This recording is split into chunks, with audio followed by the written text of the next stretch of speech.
ఇది ఆన్సర్ ఏం చేయలేదు. ఏమైతే చేరానండి. అనుజ్ఞ చీర కట్టకి వెళ్ళమని ప్రత్యేకంగా చెప్పి మరి పంపించాను ఆ రోజు. నెంబర్ తీసుకుందాం. వచ్చేయలేదు అదేనా కుదిరితే ఈ 3 రోజుల్లో లేదా బెంగళూరుకి 10వ తారీఖుకి బెంగళూరు నెంబర్ పెడతాం. ఆ ఇంటికి వచ్చేయాలి. ఆన్లైన్లో వచ్చేదండి. నేను 5 వెళ్ళిపోతాను. ఇంకా బెంగళూరు 10వ తారీఖు అక్కడ ఉంటాను. 5వ తారీఖు వెళ్ళిపోతానండి. బెంగళూరు వాళ్ళ నెంబర్ ఇస్తే వాళ్ళకి పెట్టి అది కనుక్కుని లింక్ తీసుకు ఇది అందరూ వాయుమడి ప్లీజ్. ఎవరు మూసుకుంటే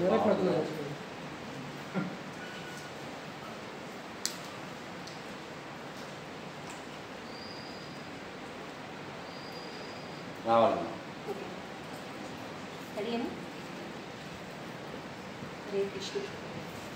చెక్ చేసుకున్నాం ఒకసారి.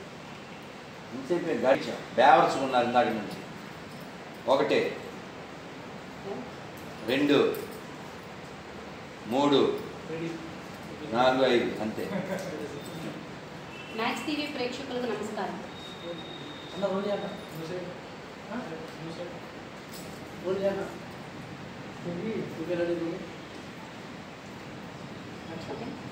మ్యాక్స్ టీవీ ప్రేక్షకులకు నమస్కారం. ప్రముఖ ఆధ్యాత్మికవేత్త హిందూ ధర్మ ప్రచరణకర్త రాధా మనోహర్ గారితో ఉన్నాం ఈరోజు మనం. గురువు గారు నమస్కారం అండి. హరే కృష్ణ. హరే కృష్ణ. క్షమించండి, చూసేసరికి ఏదో తెలియని ఎగ్జైట్మెంట్ ఉంది. గురువుగారు ఇందాక చెప్పారు కదండి వాళ్ళకి పిల్లల పెంపకం గురించి. మరి పిల్లలు ఎలా పెంచాలంటారు? బాగా పెంచాలి. బాగా అంటే ఎలా? ఆదర్శప్రాయంగా. పిల్లలు ఎందుకో చెప్పాను, వాళ్ళు వచ్చే తరానికి మన పూర్వులు మనకిచ్చిన దాన్ని వాళ్ళకిస్తే వాళ్ళు వచ్చే తరానికి ఇవ్వడం కోసం వారధులుగా పెంచాలి. అంటే మేము ఏం చెప్పి పెంచాలి మరి వాళ్ళకి? గుడ్ పేరెంటింగ్ లేదని అన్నారు కదా. ఖచ్చితంగా. మరి ఏం పెట్టి పెంచాలి? ఓల్డ్ ఏజ్ హోమ్స్ అన్నీ నశించిపోవాలి. అప్పుడు మన గుడ్ పేరెంటింగ్ ఉన్నట్టు. అమ్మకి నాన్నకి సేవ చేయకుండా వదిలించుకుందాం అనేటువంటి మెంటాలిటీ కలిగిన పెరిగిన వాతావరణం ఎక్కడి నుంచి వచ్చింది? సమాజంలో వచ్చేగా కదా. ఓ మంచి అమ్మ నాన్న అంటే మనం బోల్డ్ పేరు చెప్తాం. అమ్మ మాట విన్నాం.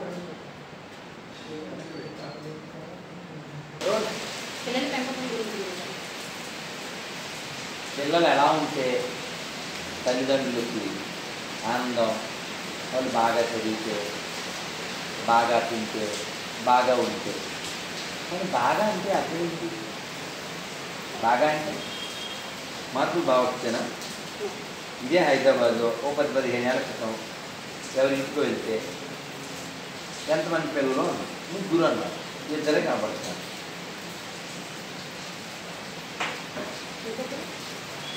అడిగాను, ఈ అమ్మాయికి మధ్యలో పిల్లోడు ఇంటర్ రిజల్ట్స్ వచ్చింది, ఫెయిల్, ఓ సబ్జెక్ట్ పోయింది, ఇంటికి వస్తే నాన్న ఏం చేస్తారు? అందుకని ట్యాంక్ బండ్ని ఆశ్రయించాడు.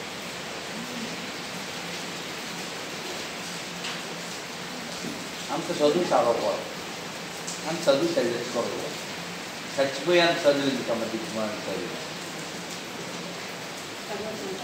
చదువు ఉండాలి. నేను బతికిచ్చే చదువు కావాలి. చదువు సంస్కారాన్ని, చదువు ధైర్యాన్ని, చదువు స్థైర్యాన్ని, చదువు పాజిటివ్నెస్ని ఇచ్చేది కావాలి. ఫెయిల్ అయినప్పుడల్లా చచ్చిపోతానంటే అది చదివించాలి. జీవితం అన్నాక అన్నీ ఉంటాయి, అప్ అండ్ డౌన్స్ ఉంటాయి. జీవితం ఎప్పుడు ఇలాగే వెళ్ళదు. మంచి పేరెంటింగ్ అంటే ఇలా చాలా చెప్పచ్చు. ఒకే కూతురు తిరుపతి గారు, ఈ చైనా స్కూల్లో ఎక్కడో చదివింది. ఇంటికి వస్తే ముఖం ఏడ్చిన ముఖమే, కానీ వాళ్ళ అమ్మ పాపం అంత ఊహించలేదు. ఏవో మార్కులు తక్కువ వచ్చినాయి అంట. 5వ అంతస్తు వాళ్ళు పిల్ల చీటీ రాసి కింద పడేసి అమ్మ తీసుకురాను, ఒకటే కూతురు కిందకి వెళ్ళింది తేవడానికి. ఆవిడ వంగి దాన్ని తీసే లోపల ధాబ్ అని సౌండ్. ఆ తల్లి జీవించుంటుందా?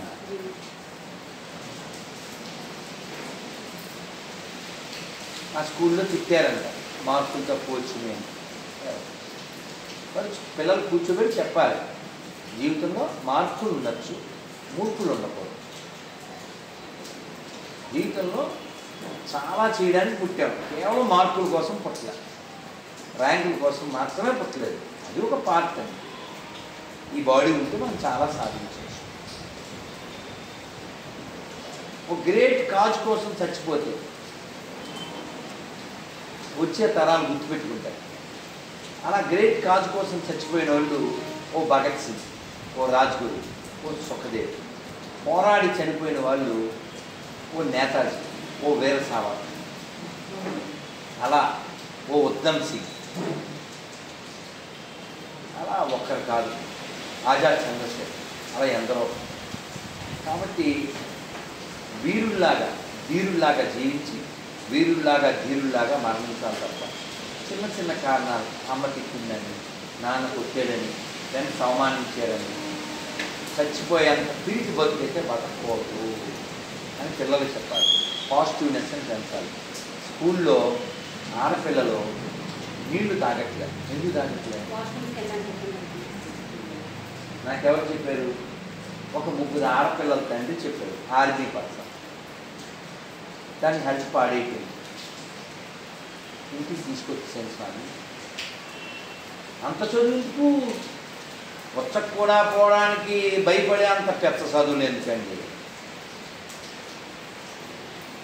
అంత చదువు అయితే వద్దాం, అలాంటి చదువుద్దా? అంత చదువుద్దు. బతకాలి, 10 మందికి ఉపకారం చెయ్యాలనే సద్భావన కలిగించే పెంచే చదువు కావాలి. ఊరికే తిట్టలేదమ్మా వేమన. వేమన ఎప్పుడో తిట్టాడు, 400 ఏళ్ళ క్రితం. ఏమని తిట్టాడు? చదివి చదివి చదివి చావంగనేటికి చావులేని చదువు చదవవలయు, చదువు లేక కోటి జనులు చచ్చిరి గదా విశ్వదాభిరామ. చదివి చదివి చచ్చిపోవడాక ఆవిడెవరో కూలి పని చేసేది ఇక్కడే తెలంగాణలో. ఆవిడ అంచెలంచెలుగా ఏదో పేరు రాణి గొప్ప. ఓ ప్రేరణ, పానీపూరి అమ్ముకునేడానికి 5 కూతురు, ఒక బిడ్డన్నా ఐఏఎస్ అయితే బాగుంది అని చెప్పారు. పెద్ద పిల్ల అయింది. ఆ పిల్లని చూసి 4 5 అయిపోయింది. ప్రేరణ అలా ఉండాలి. అందుకని చచ్చిపోయే ప్రేరణ ఎందుకండి? అందుకని మనకి ఇవాళ దుఃఖం వస్తే రేపు దుఃఖం ఉంటుందంటే అది అబద్ధం. This time will pass, this situation will pass. అందుకని ఎప్పుడు ఇలాగే ఉండదు. పిల్లలకు చెప్పాలి, రేపు నీ కోసం ఏ అద్భుతం ఎదురు చూస్తుందో తెలియదు. సచిన్ టెండూల్కర్ పాఠం 10th క్లాస్లో పెట్టారు, కానీ అతను 10th పూర్తి చేయలేదని అంటారు. ఇప్పుడు అతను డిస్క్వాలిఫైడా, అన్క్వాలిఫైడా? ప్రతి ఓడు చదువుతూనే గెలవాలా? Everybody have different qualities, talents, skills. కాబట్టి పిల్లలను చంపేసి అంత చదువు అయితే చదవకపోవడం మరి అంతే కదమ్మా. ఒత్తిడి, అక్కడ ఒత్తిడి, ఇక్కడ ఒత్తిడి.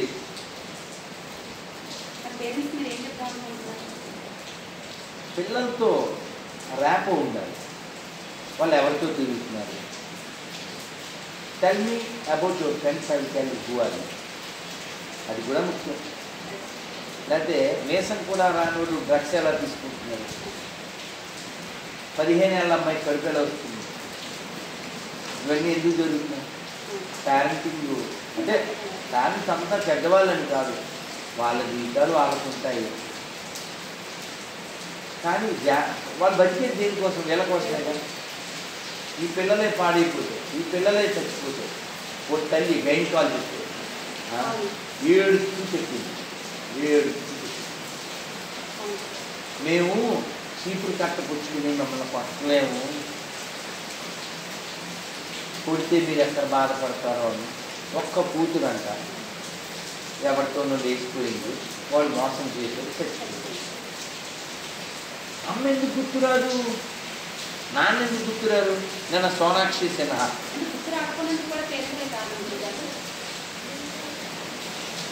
మా అమ్మ మాట చెప్పేది, పిల్లల్ని కనగలం వాళ్ళ తలరాతను కనలేము. సాహిత్య గారు బోర్డు చెప్పారు, రుణానుబంధ రూపేణ పశుపతి సారం. బాధ అనుభవించిన వాళ్ళు తెలుస్తుందన్నమాట. పిల్లలు చచ్చిపోయి అమ్మా నాన్న బతికుండడం అది ఎంత దుఃఖం అమ్మా, ఎంత దుఃఖం. ఆ దుఃఖం ఎవరికి రాకూడదని నేను కోరుకుంటున్నాను. అందుకని పిల్లలను కూర్చోబెట్టి చెప్పండి, వివరణ చెప్పండి. ఇలా తప్పటడి గేస్తే ఎలా నాశనం అయిపోతారో చెప్పండి, సూట్ కేసులో ఎలా ప్యాక్ అవుతారో చెప్పండి, ఫ్రిడ్జ్లో ఎలా మొక్కలు గావించబడతారో చెప్పండి. ఆ తర్వాత కూడా వెళ్ళలేదా? రుణం ఎంతవరకు అని అన్నం పెట్టాను. నేనేమంటానంటే వీళ్ళతో చెప్తుంటాను పిల్లలతో, మన దోషం ఉండకూడదు, మన తప్పు ఉండకూడదు. అందుకని మంచి పేరెంటింగ్ అంటే పిల్లలకి సంస్కారం నేర్పేదైనా, ఇగో బాక్స్లో లడ్డు పెట్టాను, నువ్వు ఒక్కడే తిను, భవిష్యత్తులో కూడా వాడు ఒక్కడే తింటాడు, అమ్మా నాన్న కూడా పెట్టాడు.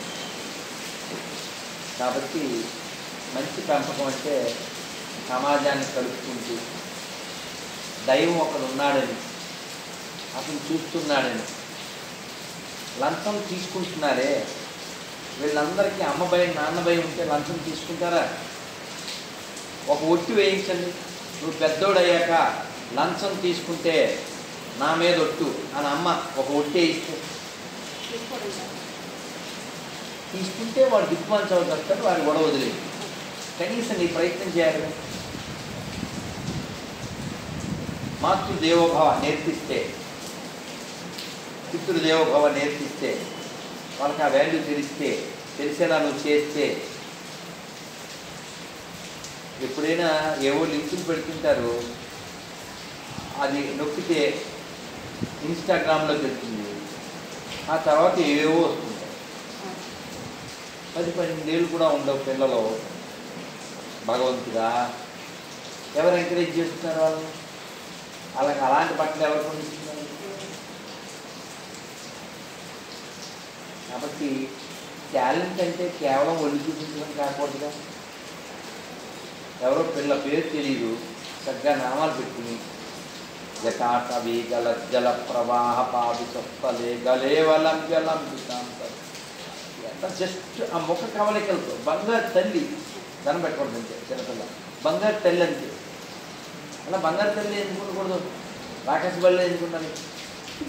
డిపెండ్ ఆన్ పెంపకం. అందుకని నేర్పించాలమ్మా, పిల్లలకి నేర్పించాలి. అమ్మ చేసే పనిలో వాళ్ళ భాగస్వామ్యాన్ని ఇవ్వాలి. మగ పిల్లోడు ఇల్లు తుడిచాలి, అంటుదామని, అవన్నీ ఆడపిల్లల పనులు. అయ్యేం లేవే, వీడు హాస్టల్లో ఉంటాడు, రేపు పొద్దున్న జాబ్ కోసం ఎక్కడికి వెళ్తాడు, జొమాటోలో టమాటో బాత్ తెప్పించి తినేస్తే వారం క్రితం వేడి చేసి పెడతాడు, అడుగుతూ తింటాడు. అందులో పురుగులు బల్లులు వస్తాయి. మొన్న తిరుపతిలో జేడు వచ్చిందంట. కాబట్టి శాస్త్రం ఏంటో తెలియాలి, శాస్త్రం చెప్పాలి. Who the most fortunate person అని అడిగాడు. ధర్మరాజు చెప్పాడు, ఎవరు వంటాడు చేసి తింటే ఫార్చునేట్ అన్నాడు. ఎందుకని? వాడికి ఎలా కావాలో అలా వండుకుంటాడు. అమ్మ చేతి వంట తినేవాడు ఇంకా ఫార్చునేట్. జొమాటో బాత్ అది ఎప్పుడో ఏమిటో ఆ పొల్ల పెట్టింది వేడి చేసి. అందుకని ఆ food respect, parents respect, nature respect. ఇప్పుడు అలా వెళ్తూ ఇలా దాన్ని దిగేసి వెళ్ళిపోతాడు. అలా చేయకూడదు, తప్పు. ప్రకృతి అది ఉంటేనే మనం బాగుంటాం. ఇంగిత జ్ఞానం ఇవన్నీ నేర్పింపబడాలి. శుద్ధి థాట్ నేర్పకపోతే రాదండి, నేర్పకపోతే రాదు. మంచి పేరెంటింగ్ అంటే ఒకసారి చెప్తే వాళ్ళకి జీవితాంతం గుర్తున్నారు. లైట్లు వేసుకుని స్కూల్కి వెళ్ళేటప్పుడు బట్టలు ఆ రూమ్లో ఫ్యాను లైట్లు ఆన్ చేసి బట్టలు వేసేసుకుని ఆ ఫ్యాను లైట్లు ఆరకుండా నేను వెళ్ళిపోతున్నాను. 30 ఏళ్ళు వస్తేనే మారట్లేదు. ఇది 10 ఏళ్ళకి 11 ఏళ్ళకి పిల్లలకి ఆ ఏమంతం అవుతుంది. నేను వెళ్ళిపోతుంటే మా నాన్నగారు ఆగారు. బట్టలు వేసుకున్నా, పౌడర్ రాసుకున్నా, మాట్లాడంగా కలుగుతూ ఉంది. మరి లైట్ ఫ్యాను కట్టాలిగా అన్నారు. నోరిప్పం కదా. అదే వెరిమోహం వేసి చూసాం. కరెంటు బిల్లు ఎవరు కడుతుంది? మీ బాబు కడతారా? అఫ్కోర్స్ మా బాబు పెట్టేది. మీరు నమ్మండి, అది బాల్యంలో జరిగింది. 30 ఏళ్ళ క్రితం, 35 ఏళ్ళ క్రితం. ఇంకెప్పుడు లైట్లు కడతాను, వీళ్ళు కట్టకపోతే తిడతాను అంటే నేర్పాలి. అయ్యి మా నాన్నగారు ఏమి అరవలేదు, ఇవేమి కోపడలే, నమ్మలేదు. నాకు గురువుగారు, ముస్లింల వాళ్ళ హైదరాబాద్లకు ఆపరేషన్లకు రాయితీలు ఇస్తూ ప్రభుత్వం సహకరిస్తుంది కదా, మరి మనకి సమ్మక్క సారక్క జాతరలకు బస్సుల రేట్లు ఎందుకు పెంచుతున్నారు? రామాలయాలకు రామ మందిరం కట్టారు, కానీ వెళ్ళాలి అంటే బస్ రేట్లు ఎక్కువ. ఎందువల్ల పెంచేస్తూనే ఉన్నారు? నువ్వు మానవు అందుకని మానవా నువ్వు మానవా అన్నట్టుగా మనం వెళ్తాం కదా. వాళ్ళ బలం ఏంటి? మన సెంటిమెంటు. వాళ్ళ బలం మన సెంటిమెంట్ అమ్మా. మనం క్వశ్చన్ చేయం కదమ్మా. అసలు అడగం కదా. ఇప్పుడు ఎలక్షన్ జరిగిందా? 6 నెలల క్రితం కదా. ఎవడైనా చెప్తాడు అని తీసేసుకున్నారు, వేసేసారు. ఫ్రీ బస్ అన్నారు, వేసారు. అది ఇంకోటి అన్నారు, వేసారు. మా గుడికి ఏం చేస్తావు ఎవరిని అడిగాడా? బస్సు రేట్లు తగ్గిస్తారా లేదా? బస్సు రేట్లు పెంచే పార్టీకి మేము ఓట్లేము అన్నాడు ఎవరినో ఉన్నాడు? మా పండగలకే బస్సు రేట్లు ఎందుకు పెంచుతున్నారు? మా గుళ్ళలో ఇప్పుడు యాదగిరి గుట్ట వెళ్తే కింద నుంచి పైకి 500.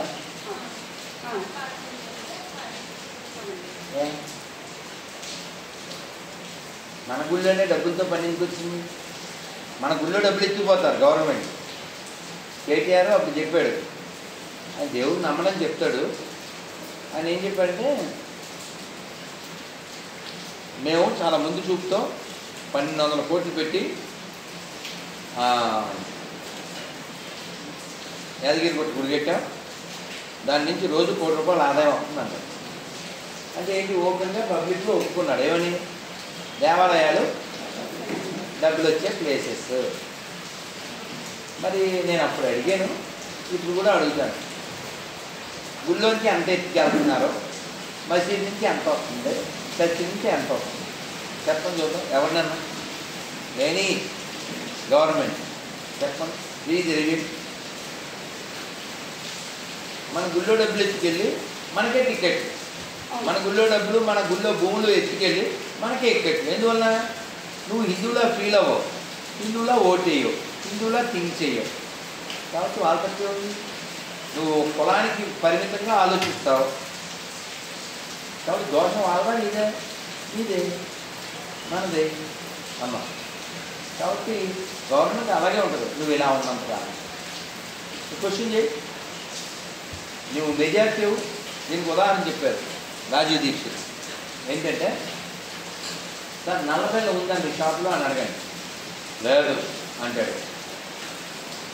ఆయన కూడా వెళ్ళి అడిగాడు, మీరు కూడా అడిగారు, వీడు కూడా అడిగారు. వాడు ఏం చేస్తాడు? సార్ ఒక 2 days ఆగండి అంటాడు. నల్లబెల్ల దొరుకుతాక. ఎందుకు దొరికింది? డిమాండ్ని బట్టి సప్లై ఉంటుంది. మేము హిందువులం, మా గుడి బాగు చేస్తేనే, ఇక్కడ రథం బాగు చేస్తేనే, ఈ గుడి గోపురం కడితేనే, మా ఊళ్ళో అన్ని దేవాలయాల మీద మైకులు పెడితేనే మీ పార్టీ ఓటేస్తాం, దీనికి సంతకం పెట్టండి. అసలు మనకి ఆ ఫీలింగ్ లేదుగా. పంతులు ఏ మై బంద్ చేయి అంటాడు, మనం పాడుకో ఇంకెలా మాది బాబు. ఇక్కడ మారాల్సిందే గవర్నమెంట్లో మనం. నేను ఇందాక అడిగారు ఏమిటి ఎందుకు అని, ఇంతే హిందువులు మారడం అంతే. హిందువులా ఉండడం, హిందూ సెక్యులర్లా ఉన్నాడంటే వాడు నప్పు పుస్తకుడు. అదేంటప్పుడు నువ్వు ఉన్నా ఏం ఇంత బాగా చెప్తే ఇప్పుడు మేము ఇంకోలా చెప్పరా, ఎలా నమ్మితే ఇంత నమ్మితే నన్ను మోసం చేస్తావా? అవును నమ్మేవాటే మోసం చేశావు. నువ్వు కొంటున్నావు కాబట్టి అమ్ముతున్నావు, నువ్వు వెంటనావు కాబట్టి అమ్ముతున్నావు. గవర్నమెంట్ పాలసీ అది. నువ్వు క్వశ్చన్ చేస్తావా? 300 టికెట్ 500 కొనాయి వచ్చాయి వెళ్ళిపోతే అనబడేసి పెద్ద చెప్పి చేయాలంటే మారాల్సి మనం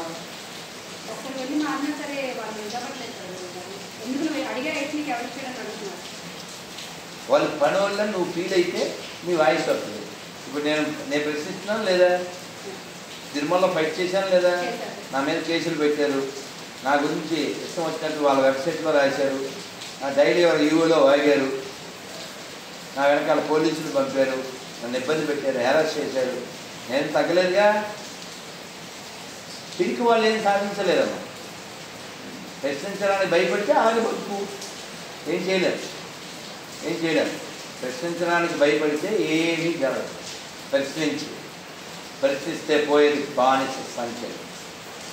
నాకెందుకు అనుకుంటే బతుకు అలాగే. ఏం చేయలేదు. మారాలి. ఇప్పుడు ఒక ముస్లిం నాకు ఫోన్ చేసి ఆ దేవాలయాలు ధ్వంసం అది రథాలు తగలన్నప్పుడు అన్నాడు, ఏం సార్ అందరూ హిందువులు లేరా వచ్చిందా? ఏమైందమ్మా? ఇన్ని గుళ్ళు నాశనం చేస్తే, ఇన్ని రథాలు కాలబెడితే ఒక్కడి కూడా సోయలేదని సార్ వీళ్ళకి. అదే మా మసీదు గోడ కొట్టమను లా అండ్ ఆర్డర్ లేకుండా చేస్తాను. పౌరుషం ఉండాలా? పౌరుషం లేకపోతే ఏం జరగదు.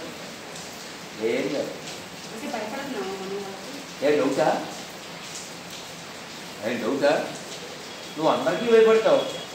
నువ్వు గవర్నమెంట్కి భయపడతావు, క్రైస్తవులు భయపడతావు, ముస్లిమ్స్ భయపడతావు, సాటి హిందువుల్లో సెక్యులరిస్ట్ భయపడతావు, పదవున్నోడిని చూసి భయపడతావు. పిరికి అందువల్ల ఇది రిమైనింగ్ మురికి వాళ్ళు వెళ్తారు దానికి. తప్పు వాళ్ళ ఇదే.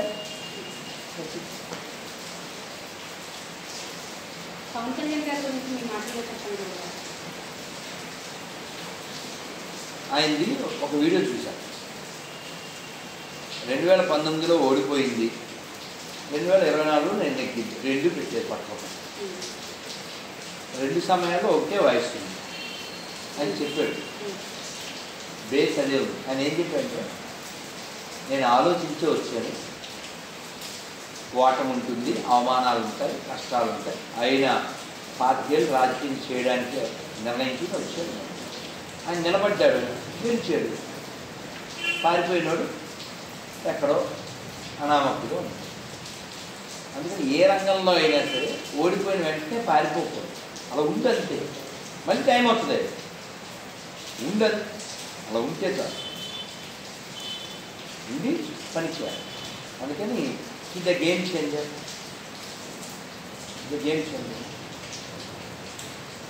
కాబట్టి నిలబడాలి. అది కాక ఆనందకర విషయం ఏంటంటే, ఈ దేవాలయాల ధ్వంసం రథాలు కాలిపోయినప్పుడు మాట్లాడిన ఒకే ఒక్కడు పవన్ కళ్యాణ్. అంటే పొలిటీషియన్. చాలామంది ఎక్కువ మంది పార్టీ కుక్కల్లాగే జీవించారు. పేరుంది, ధనం ఉంది, ఎవరిని ఏమన్నా అనుకుంటాడేమో అనేటువంటి లో క్లాస్ పిల్లల థింక్ చేయకుండా చాలా స్పష్టంగా సనాతన ధర్మాన్ని సెక్యులరిజం పేరు మీద పిచ్చి వాగద్దు, బాగుండదని గట్టిగా వార్నింగ్ ఇచ్చిన వాడు పవన్ కళ్యాణ్. ఆ విషయంలో hats off to Pawan Kalyan. No doubt about. అలాగే ఇప్పుడు నిష్ఠ వారాహి మాల. కాబట్టి రాజు ధర్మవర్తం అయితే దేశం ధర్మ మార్గం. మనం తీర్థం తీసుకోవడానికి ఏడుపు, ప్రసాదం తినడానికి ఏడుపు, అక్షతలు నెత్తి మీద ఉంచుకోవడానికి ఏడుపు, గుళ్ళోకి వెళ్ళడానికి ఏడుపు, మిగిలేది కూడా అదే. చివరికి మిగిలేదని సినిమా, అదే మిగిలింది. అందుకే ధర్మవర్తలే పరిపాలించాలి, ఎవరైనా పర్వాలి, ధర్మం తెలిసిన వారు కావాలి. కేవలం ఈ దేశాన్ని, ఈ ధర్మాన్ని విదేశీ మతాల దగ్గర తాకట్టు పెట్టే దరిద్రులు ఖచ్చితంగా పరిపాలించుకోవాలి. ఈ దేశం పేరు త్యాగభూమి, కర్మభూమి, జ్ఞానభూమి, ఋషిభూమి, ధర్మభూమి, దేవభూమి. దీన్ని ఎలాగే కాపాడుతుంది.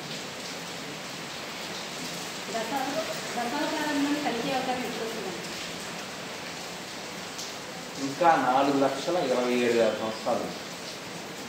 కల్కి సినిమాలో 6,000 సంవత్సరాలు వచ్చినట్టు చూపించారు. సినిమా వాళ్ళు ఇస్తారు. వాళ్ళు పురాణాలు తీయగలరు కానీ పురాణాన్ని, బైబిల్ని తీయలేరు. మనం ఏమనంగా ఏదో తీసుకుంటాం. ఇంకా 4,27,000 సంవత్సరాల తర్వాత కలిసి ఇవ్వాలని వస్తారు. మేము రోజు స్వామికి ఆరతి ఇచ్చినప్పుడు పాడుతుంటాం. మ్లేచ్ఛ నివాహనిధనే కలయసి కరవాలం ధూమకేతుమివ కిమపి కరాళం కేశవదూత కల్కి శరీర జయ జగదీశ హరే. కేశవదూత కల్కి శరీర జయ జగదీశ హరే. కాబట్టి ఆయన వస్తాడు. విష్ణువేష అనేటువంటి ఒక గొప్ప పండితుడు, ఉత్తమమైనటువంటి తండ్రికి ఆయన జన్మిస్తాడు.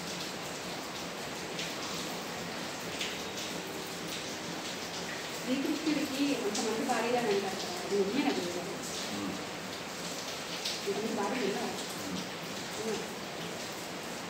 16,108 మంది, ఒక్కొక్కరికి 2 మంది పిల్లలు. ఇదేంటి సాధ్యమేనా? ఎవరికి సాధ్యమే? నీకు కాదు, భగవంతుడు. అమ్మ మీకు సామాన్యుడికి, మామూలు వాడికి సాధ్యం కాదు. ఆయన ఎవరో పుట్టిన వెంటనే రివీల్ చేసుకున్నాడు కదా. వాళ్ళ అమ్మ నాన్న కనబడ్డా? ఎవరు కనబడ్డాడు? శిశువులో కనపడలేదు. పుట్టే ఎప్పుడే శంకు చక్ర గదా పద్మాలు ఎట్టు ధరించెనో ఈ కృష్ణుడు. అట్టే కిరీటము ఆభరణాలు ధరించి ఎట్ట ఎదుటనున్నాడు ఈ కృష్ణుడు. సతులాల ఓ సతులాల చూడరే శ్రావణ బహుళాష్టమి నడువేది మొదలాయి ఇదిగో శ్రీకృష్ణుడు. కాబట్టి ఆయన సుప్రీం లార్డ్ అని పుట్టిన వెంటనే ఆయన ప్రూవ్ చేసుకున్నాడు. తర్వాత ఈ భార్యలు వీళ్ళంతా ఎవరు? నరకాసురుడి వల్ల, నరకాసురుడి యొక్క చెరలో ఉన్నవాళ్ళు. అంతకుముందు ఎవరు? వీళ్ళంతా రామాయణంలో ఋషులు. అక్కడ ఋషులు రామచంద్రమూర్తితో సాంగత్యాన్ని కోరుకున్నారు. ఈ జన్మలో భార్యలుగా వచ్చారు. ఈ స్త్రీలందరూ వాడి చేత చెరపట్టబడ్డారు. ఇంటికి వెళ్ళిపోండి అన్నారు. ఇంటికి వెళ్ళిపోతే మాకు భవిష్యత్తు ఉండదు.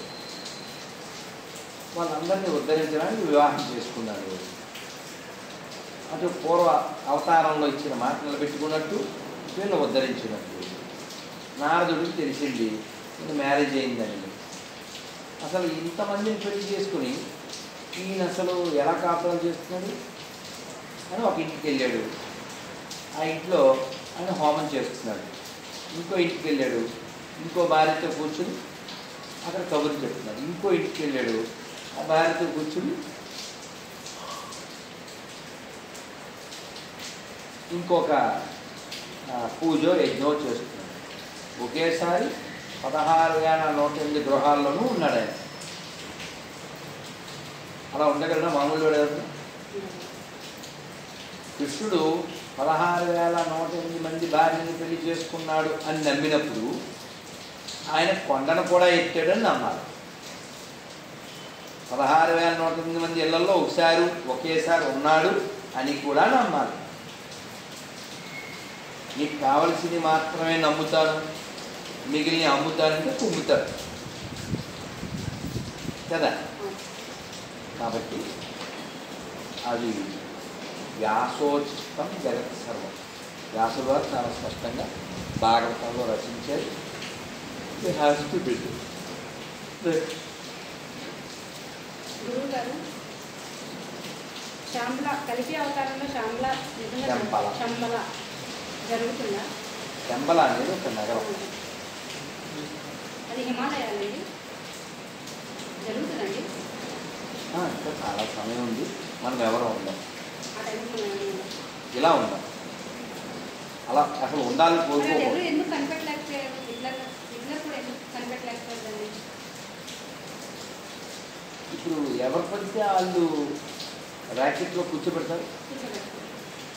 సునీత ఆవిడ పేరు Kalpana Chawla, Sunita Williams, Rakesh Sharma, selected people కదా.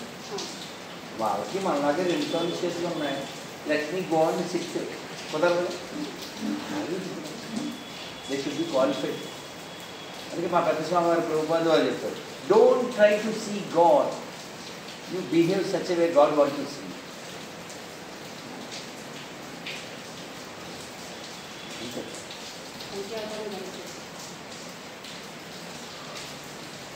సనాతన ధర్మం గురించి, హిందూ ధర్మం గురించి ఇంతలా చేస్తున్నారు కదా, ఇది లాస్ట్ మారుతుంది అంటారా? హిందువులందరూ మారుతారా? ఎప్పటికీ 5,000 సమానంగా ఉండవు, ఎవరు వెళ్ళేది. అలాగే ప్రపంచం అంతా ఎప్పటికీ ఒకే మతం ఉండదు, ఒకేలాంటి అభిమతం కూడా ఉంది. కానీ ధర్మాన్ని రక్షించుకోవడం మన బాధ్యత కాదు.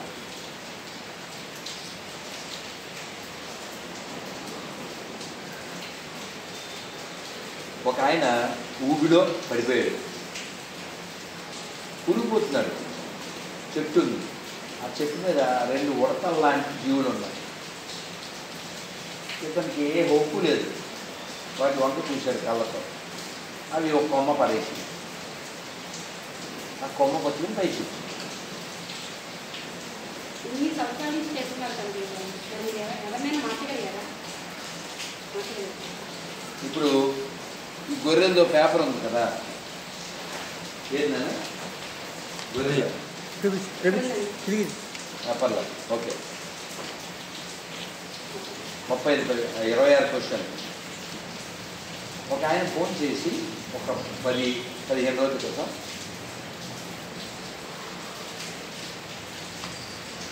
నా పేరు సత్యబాబు, నేను క్రిస్టియన్ అన్నాడు. అది మీ భ్రమ అన్నాడు. అంటే క్రిస్టియన్లా ఉన్నానండి, ఇప్పుడు కాదు, మీ వీడియోలు చూశాను, మీరు 26 క్వశ్చన్లు అడిగారు, ఎన్నిసార్లు ఎన్నో ఇంటర్వ్యూల్లో, టీవీల్లో, వీడియోల్లో చెప్పారు, ఒక్కరు కూడా ఒక ఆన్సర్ చెప్పలేదు. అందుకని ఆ దరిద్రం వదిలేసి నేను మళ్ళీ హిందూ అయిపోయానండి. 35 ఏళ్ళ గొర్రె బికమ్ హ్యూమన్. ఫలం ఉన్నట్టేగా. అలా చాలా కుటుంబాలు వెనక్కి వచ్చింది. ఒక కుర్రోడు వచ్చాడు. అంటే శాంపుల్ అన్నీ మనం వీడియోలు పెట్టలేదు.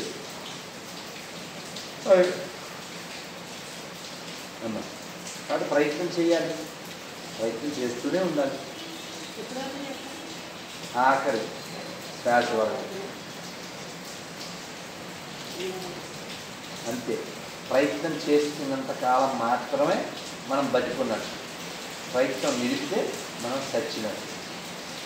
అమ్మా అందుకే భగవంతుడు మన యొక్క ప్రయత్నాన్ని చూసి ఆయన ఫలాన్ని ఇస్తాడు. దానికి ఒక చిన్న కథ శిల ప్రభుపాద వారు చెప్పారు, చెప్పి నేను వెళ్తాను. ఒక చిన్న పిట్ట భార్యతో కూడి సముద్రం ఎదురుగా చెట్టు మీద పిల్లలు పెట్టి గుడ్లు సాయంత్రం వెళ్ళిపోతాయి కదా, ఆహారానికి వెళ్ళి వచ్చేసరికి గుడ్లు లేవు. ఆడపెట్ట ఈ సముద్రంలో నా గుడ్డు తినేసి పట్టుపోయాడు అని బాధపడుతూ మొగుడితో చెప్పింది. ఈ మొగుడు పక్షి చిన్న పిట్ట, వీడు నా పిల్లల్ని ఎత్తిపోతాడా, వీడిని ఖాళీ చేసేస్తా ఎవరిని. సముద్రం అని ముక్కుతో ఒక చొక్క నీరు తీసుకురావడం బయటేయడం, తీసుకురావడం బయటేయడం. అందరూ నవ్వుతారుగా. పక్షులన్నీ నవ్వి, సొంత జాతి పై జాతి అన్ని రకాల పక్షులు నవ్వి. ఇది ఆపలేదు. ఇక్కడ డ్రాపు, అక్కడ డ్రాపు, ఇక్కడ డ్రాపు, అక్కడ డ్రాపు. ఇంతే. ఈ న్యూస్ ఎక్కడెక్కడి నుంచో పక్షుల నుంచి పక్షిరాజు దగ్గరికి వెళ్ళింది. పక్షిరాజు ఎవరు?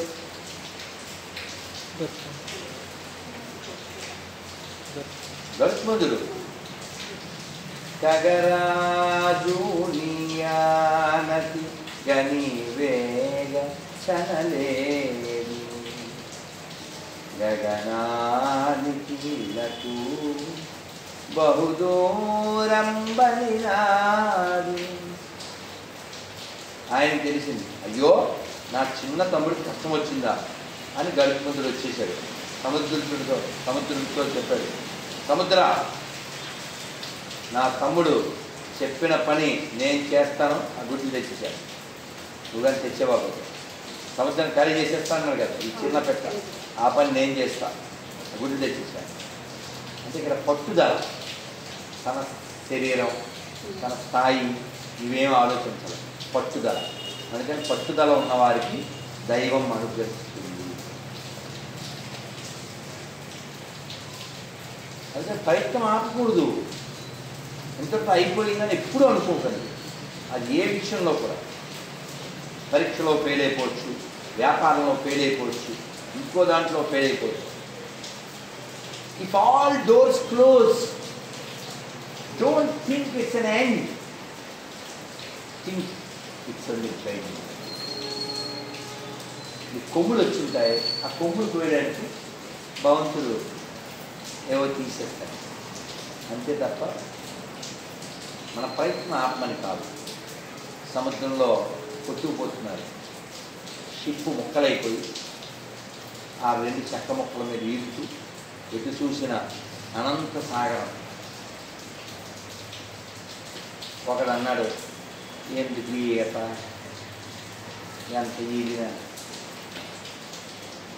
మామూలుగా దంచినా అదే కూలి, ఎగిరే దంచినా అదే కూలి, కూలిగా చచ్చిపోతాను,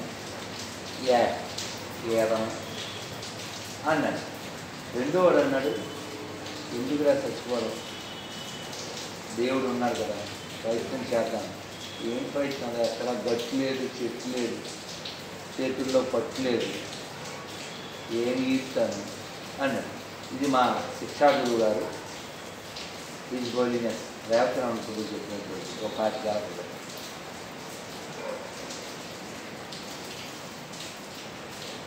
అని. వీడు let me see, I don't have any leave అని వాడు పట్టు వదిలేశాడు. ఏదో మాడిస్తే ఏమైంది, దిగిపోయాడు. వాడు దిగిపోయి బొడగలు పైకి వస్తున్నాయి, పైనుంచి సౌండ్ వచ్చింది, హెలికాప్టర్ వచ్చింది. ఎందుకంటే షిప్ ముక్కలయ్యే ముందు ఆ పైలట్ ఇన్ఫార్మ్ చేస్తారు, ఫలానా ఏరియాలో our ship is going to be ship rock, so please come. So అవి వచ్చి వాళ్ళు తాడు వేశారు, తాడుని ఇచ్చిన ఇతను పైకి వెళ్ళారు. సో గెలుపుకి ఓటమికి మధ్యలో చిన్న గీత. కబడ్డీ ఆడితే ఎలాగో అలాగా, చావుకి బతుకు కూడా అంతే. అందుకని అవమానం వస్తే చచ్చిపోద్దండి, ఆపద వస్తే చచ్చిపోద్దండి, కష్టం వస్తే చచ్చిపోద్దండి, ఓటమి వస్తే చచ్చిపోద్దండి, చావు వచ్చే వరకు చచ్చిపోద్దండి. ఉండండి. భగవంతుడు ఎంతో ప్లాన్ చేసి ఓ ముక్కు, ఓ లుక్కు, ఓ మంచి పేరెంట్స్కి పుట్టిస్తే ఉండేవాడు రా చచ్చిపోవడానికి. పుట్టిన ఎందుకు వాడెవడో డాక్టర్ విజయవాడలో హాస్పిటల్ పెద్దది కడదామనుకున్నాడంట. అవి అతలాకతలం అయిపోయింది. అందుకని పిల్లల్ని చంపేసి, భార్యను చంపేసి, వాళ్ళ అమ్మని చంపేసి వీడు చచ్చిపోవాలి. వీడు తెలివైన ఎదవైతే చక్కగా ఈ కిడ్నీ ఎంత అని వాడి కిడ్నీలు, గుండె, లివర్ అన్నీ అన్నేసి ఆ డబ్బులతో మీరు హాస్పిటల్ కట్టి బతకండి అని వాళ్ళు అందేసిగా. డాక్టరేగా కాబట్టి పెద్ద చదువు చదివే ఉపకారం ఉంది. ఏ పక్షులైనా సూసైడ్ చేసుకుంటాయా? జంతువులు సూసైడ్ చేసుకుంటాయా? ముస్లిమ్స్ ఎవరైనా సూసైడ్ చేసుకుంటారా? మరి నీకేం పోయే కాలం? అంత మురికేంటి, అంత పెరికేంటి? బతుకు. ఇవాళ ఉన్నట్టే రేపు ఉంటుందా? అందుకని ఉండండి, దీని మీద కాస్త అవమానాన్ని భరించండి, కష్టాన్ని సహించండి. చీకటి వెనుకే వెలుగే రాగా జీవితం ఇంతే కాగా. రేపటి కోసం ఆలోచించండి, రేపటి కోసం జీవించండి, రేపు భవిష్యత్తు బాగుందని ఆశించండి. ఇది కూడా రేవతిరామ ప్రభు గారు చెప్పారు. ఇద్దరు పేషెంట్లు బెడ్ మీద ఉన్నారు. ఒకటి బెడ్ పక్కనే కిటికీ ఉంది, ఈ పక్కోడికి కిటికీ లేదు. ఆ కిటికీ ఉన్నోడు వీడితో చూడు ఎంత బాగుందో, అచ్చని ప్రకృతి, చెరువు, అందులో కమలాలు, బాతులు, పక్షులు, కిలకిల రావాలి అని చెప్తున్నాడు. ఈ రెండో బెడ్ మీదోడు దేవుడు దండం పెట్టుకున్నాడు. ఏమని చేశాను? ఆడుతూ అందరూ చచ్చిపోతే బాగున్నాయి. నిజంగానే వాడు చచ్చిపోయాడు. చచ్చిపోతే వాడు శివం పట్టుకుపోయాక ఈ నర్సుతో చెప్పాడు, నన్ను అక్కడ పడుకోబెట్టాను, నేను వీళ్ళు లేవలేని బ్యాచ్, వీడు ఎంతో ఆస్తి తిట్టుడు అని చూశాడు. నిజంగా చెప్పింది ఏమీ లేదు. ఆ స్నేహితుడు సంతోషపడాలని వీడు చెప్పాడు. అతను పాజిటివ్కి ఉదాహరణ, వీడి నెగిటివ్ ఉదాహరణ. ఎలా బతకాలో నిర్ణయించు. దుర్యోధనుడు, ధర్మరాజు ఇద్దరు ఒక వంశం వాళ్ళు. ఎవరిని ఆదర్శం తీసుకుంటావు? రావణాసుడు భక్తుడే, విభీషణుడు భక్తుడే, ఇద్దరూ రాక్షసులే, ఇద్దరూ ఒక ఫ్యామిలీయే. ఎవరికి దండం పెడతావు? ఎవరికి నిప్పు పెడతావు? రావణాసుడు నిప్పు, విభీషణుడికి దండం. ఎందుకు? క్యారెక్టర్. క్యారెక్టర్ కోసమే కృష్ణుడు వీళ్ళకి పండుగలకు సపోర్ట్ చేశాడు. ఖచ్చితంగా ధర్మం, కేవలం ధర్మం. చెప్పారుగా, యదా యదా హి ధర్మస్య గ్లానిర్భవతి భారత అభ్యుత్థానమధర్మస్య తదాత్మానం సృజామ్యహం. నేను ప్రతి యుగంలో అవతరిస్తాను. ధర్మం ఎప్పుడెప్పుడైతే నశించిపోతుందో, నష్టపడుతుందో, భగవంతుడి అవతారం లోకాన్ని ఉద్ధరించడానికి. అటువంటి అవతారాలు మత్స్య, కూర్మ, వరాహ, నరసింహ, వామన, పరశురామ, రామ, బలరామ, కల్కి, ఇలా ఎన్నో అవతారాలు వచ్చినటువంటి నేల ఇది. కాబట్టి చెప్పుకోవడానికి మనకి చాలా ఉంది, కానీ తెలియజెప్పేవాళ్ళు లేరు, చెప్పినా వినేవాళ్ళు లేరు. కాబట్టి పిల్లలను కూర్చోబెట్టి అమ్మా నాన్న చెప్పాలి. చెప్పాలంటే వాళ్ళు వినాలి, వాళ్ళు చదవాలి. నువ్వు మంచి కూతురు కాకపోతే నువ్వు మంచి భార్య కాలేవు, నువ్వు మంచి భార్య కాలేకపోతే మంచి అమ్మ కాలేవు, మంచి అమ్మ కాలేకపోతే నువ్వు పుట్టి ఉపకారం లేదు. అందుకని రామాయణంలో సుమిత్రాదేవి ఎవరు గుర్తించకపోయినా ఆవిడే త్యాగశీలి. ఇద్దరు పిల్లలున్న గొడ్రాలు. రాముడు పాలు తాగాలి, అమ్మగారు తీసుకురమ్మంటున్నారు అని లక్ష్మణ్ని తీసిపోయేది. కౌశల్య మందిరంలోంచి ఒక అమ్మాయి మేడ్ సర్వీస్. భరతుడు పాలు తాగాలి, అమ్మగారు తెమ్మంటున్నారు అని కైకి మందిరంలోంచి ఒక ఆవిడ వచ్చి పట్టిపోయింది. ఇద్దరు పిల్లలు ఉండి ఏమవుతారా? ఇద్దరు అక్కడ ఒకటి ఇక్కడ ఒకటి పెరిగారు. ఈవిడ గొడ్రాలు. త్యాగం, త్యాగం. ఆవిడ పేరేంటి? సుమిత్ర. మంచి మిత్రుడు. అలా పట్టాలి.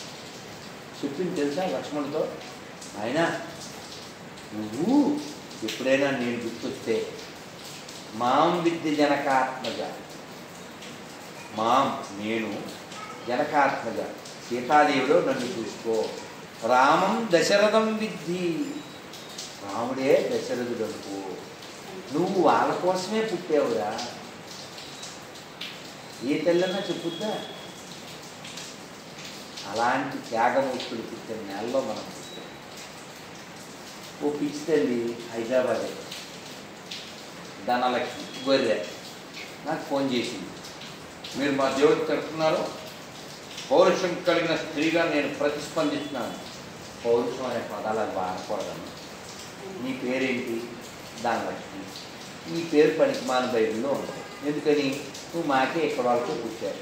అక్క అక్కడ ఉందో వాళ్ళని చెక్క, వాడిని నమ్మితే వచ్చేది వాళ్ళని డివోకి, అది పక్క. ఓ మంచి అమ్మని చెప్పు బైబిల్లో అంది. మేరీ మాత అందు. మీ అమ్మ నిన్ను అలా కంటే ఓకేనా? పెళ్ళికి ముందే కంటే మీ అమ్మ ఓకేనా? బెబ్బే, అది బెబ్బే. ఈ హాఫ్ నాలెడ్జ్ ఇవన్నీ. ఎందుకంటే ఏది చదవడం, ఎప్పుడు బైబిల్ చదవరు, భగవద్గీత కూడా చదవరు, ఖురాన్ కూడా చదవరు. చదివితే ఏది నిజమో తెలుస్తుంది. ఏది చదవకుండా కామెంట్లు చేస్తారు, ఏది చదవకుండానే మతం మారిపోతారు. ఫోన్ ఛాలెంజ్ చేస్తే స్వీకరించరు, ఫోన్ నెంబర్ ఇస్తే ఫోన్ చేయరు. మీ నాన్న పేరు ఏంటంటే రౌలు. మొన్న ఈ మధ్య అతని పేరు శాంసన్ అని గొర్రె, నాకు పుట్టినోడే, బ్రిటిష్ వాళ్ళకి ఏం పుట్టలే. రాధా మనోజ్ దాస్ నీకు లైఫ్ టైం ఛాలెంజ్ అని పెట్టింది. పెడితే కొన్ని గొర్రెలు అది నాకు పెట్టేసి, సార్ మీరు డిబేట్ ఇచ్చేద్దామా అని పెట్టారు వాట్సాప్లో. నమస్కారం అండి, మీ పేరు ఊరు చెప్పగలరా? స్టాలిన్లో స్వామి తెలిసి ఏంటండి వాడు అదండి. నేనేం ఆశ్చర్యలే. డబ్బులు ఎప్పుడు ఉదాహరణ ఈ అబ్బాయి ఎవరు నాకు తెలియదు. ఏం పేరు అమ్మాయి పేరు? హరీష్. మీ నాన్నగారి పేరు? వెంటనే చెప్పాడుగా. ఎందుకు చెప్పాలి అనలేదుగా, నీకెందుకు అనలేదుగా. వాడు ఒక నాన్న పుట్టాడు కదా, వెంటనే ఆ నాన్న పేరు చెప్పాడు. చాలామంది పుట్టామని పేరు చెప్పలేదు, అందుకని వాడి పేరు కూడా చెప్పలేదు. నేను అందుకని మనకే పుట్టిన అనామక పార్టీ అని రాసుకున్నాను.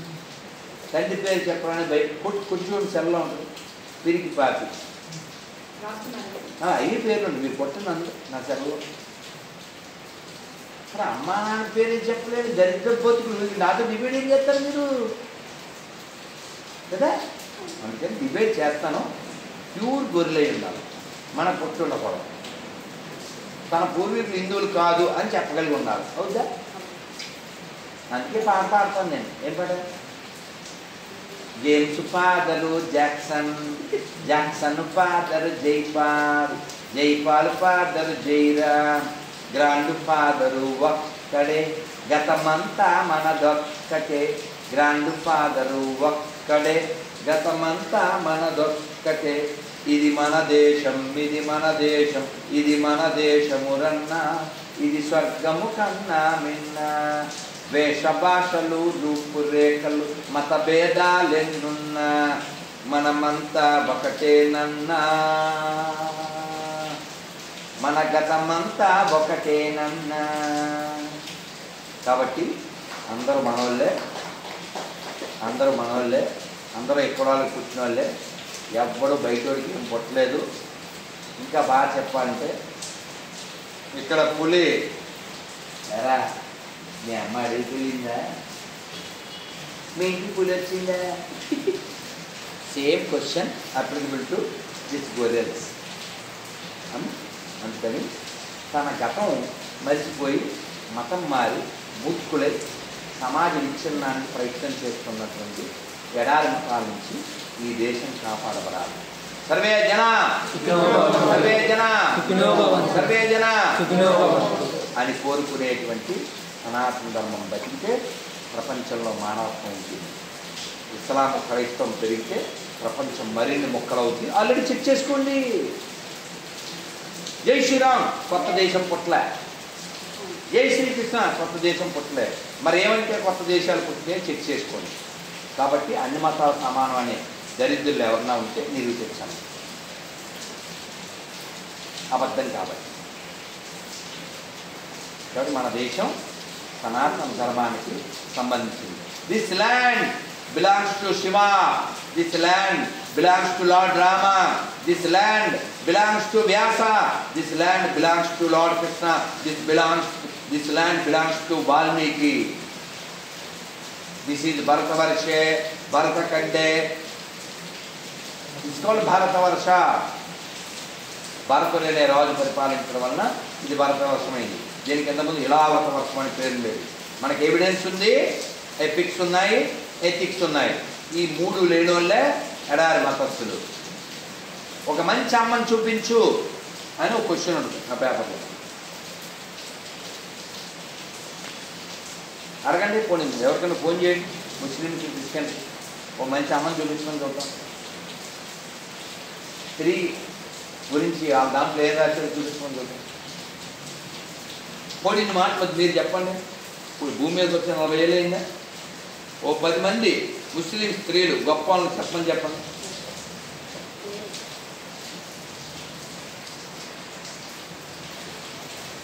స్త్రీ గౌరవం అవన్నీ మాట్లాడకూడదు. మన భూమిని ఏమంటాం? భూమాత, ఆవు గోమాత, తులసి తులసమ్మ, నీళ్లు గంగమ్మ, డబ్బులు లక్ష్మీదేవి, పుస్తకం సరస్వతి, అన్నం అన్నపూర్ణ. మేము ఎక్కడైనా చూసేది మదరో, వాళ్ళు ఎక్కడైనా చూసేది లెదరో. హౌ ఈజ్ యువర్ బ్రదరో? అర్థమై వచ్చిందా? అర్థం కాకపోతే మారండి, మారండి, మారండి. జై శ్రీరామ్.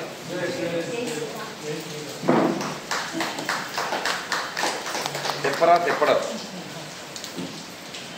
అనుకోను, గోపి లేదు మొత్తం.